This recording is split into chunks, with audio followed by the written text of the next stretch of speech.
Time for another video. It's more the continuation of a lot of black people like to pile on. Let's say somebody, a black person like Diddy, Shannon Sharp, Bill Cosby. Like, why does a lot of black people, like, we off cold? Like, we don't say, look, man, let's stand behind this black person, man. They're being railroaded. See what the white society is doing to them. Why we don't really, like, why we don't have a habit of standing behind our icons. And let's say, you know, a lot of white people, man, they stand behind their icons, and other white folks that do crimes, even though they know they're guilty, they still stand behind them. But why black people don't do it? Somebody say, well, black people don't know. No, we know about racism, white supremacy, but we've been born into it on the lower end, in an oppressive state. It's kind of like, man, somebody being born in prison. Like, would they know they in prison? Think about it. They know they're being mistreated because they're feeling pain from the guards, the other inmates that's hitting them and hurting them. But it's to them, is that a prison? Like, a baby being born in prison and staying in prison? It's like, do the baby see it as a prison? Do they see it as somebody from the outside of prison? Or who never been in prison, or who been there and left and came back, or they say, man, you're in a prison. That's what I'm saying. We've been born into it. Nearly full of try to tell us, but it don't compute. Like, it don't sit in. The information don't really sit in deep. Unless you're that person seeking the truth, then you'll start seeing it for what it is. It's like we've been born into the system, man, so we don't see it. So trying to convince a black person that we're in the system of white supremacy, they go into one ear and out the other, man. Say, well, you should have known better. You know, black man sleeping with a white woman. You can't trust in white women. Vice versa. You know, black women sleeping with white men. Can't trust in white men. You know, stuff happening to black people. You know, George Zimmerman killing Trayvon Martin. Man, you should have been in that neighborhood at that time, or you should have been fighting back, or any kind of justification, man. Like, a lot of black people feel comfortable justifying our mistreatment at the hands of white people, man. But once you become conscious, awakened to the truth, to the reality, it gotta be in you.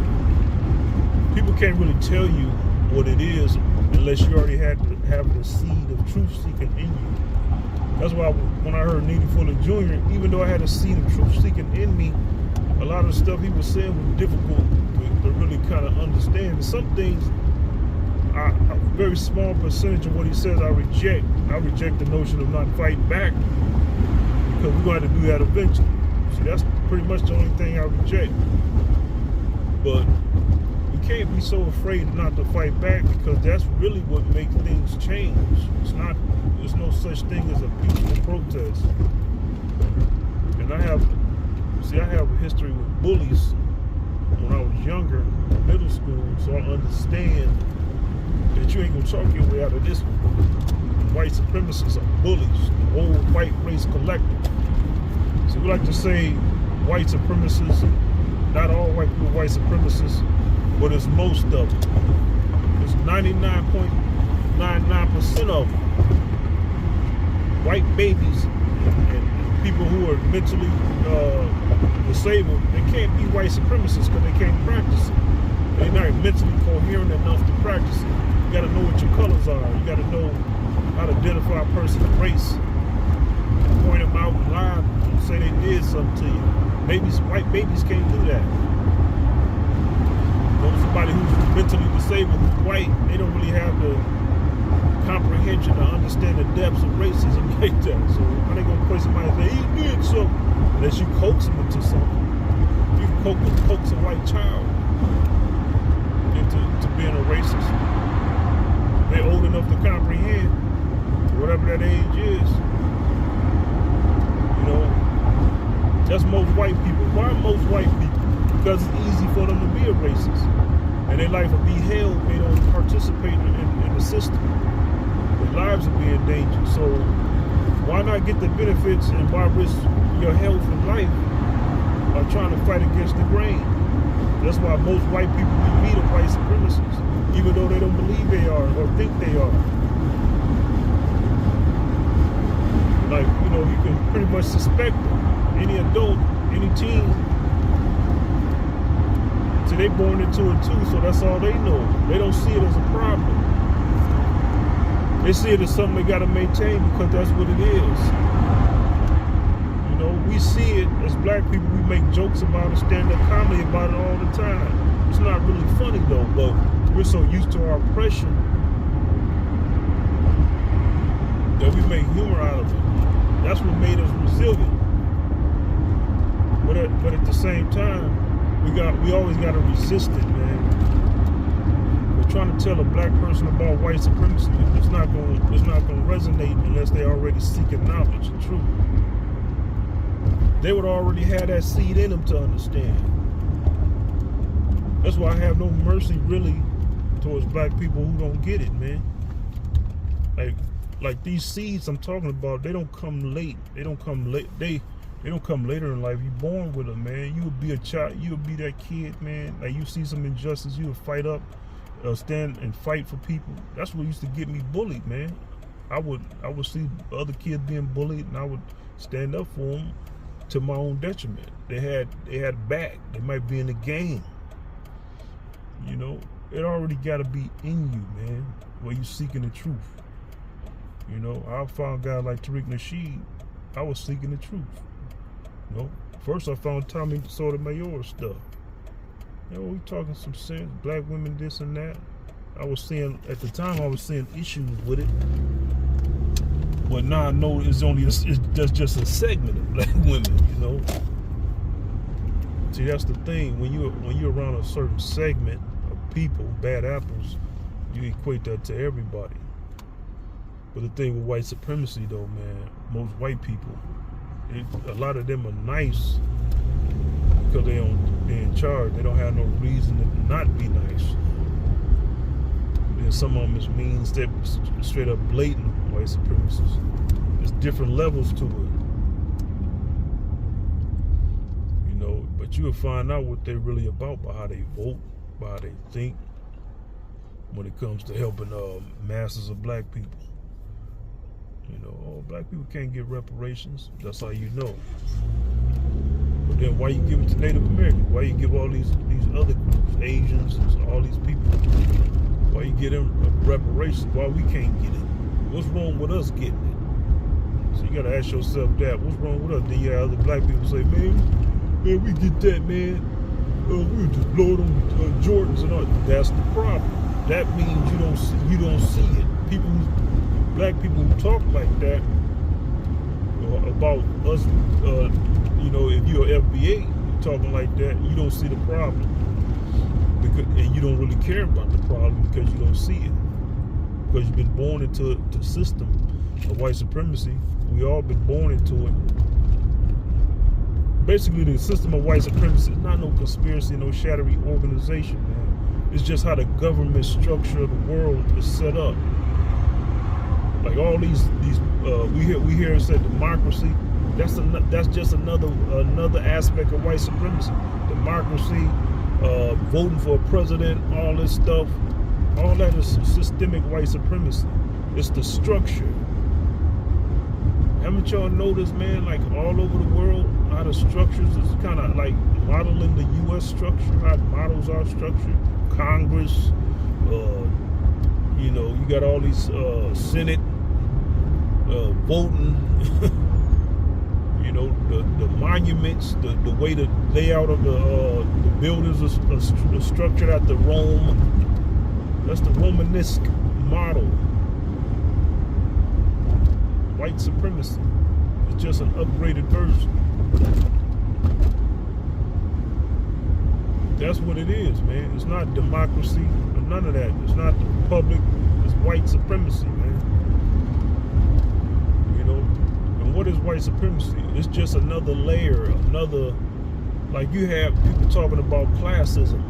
It's all that, but it's an extra layer that maintains the classism.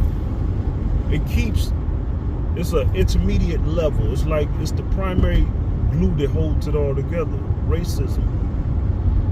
So when poor broke white folks, instead of them coming after the white elites, they come after us, black people, brown people, Asians, yellow. They come after them, use us as a punching bag and a means to vent their anger. And then the white elites get them some advantages over us, which is a lot, and that'll kind of quiet down the mob. That's why the system survives for so long. If there was no racism, people just go straight to the source of the problem, which is the white elites. There would be no buffer in between. There would be no racism. Like, oh, these rich people causing the problem. Let's get them. See, and that's why white society, they have more knowledge about white supremacy than we do as black people, because they're on the top of it. They beneficiaries of it. So they see it. They see that what they got to do to maintain it, and basically they got to keep the illusion going.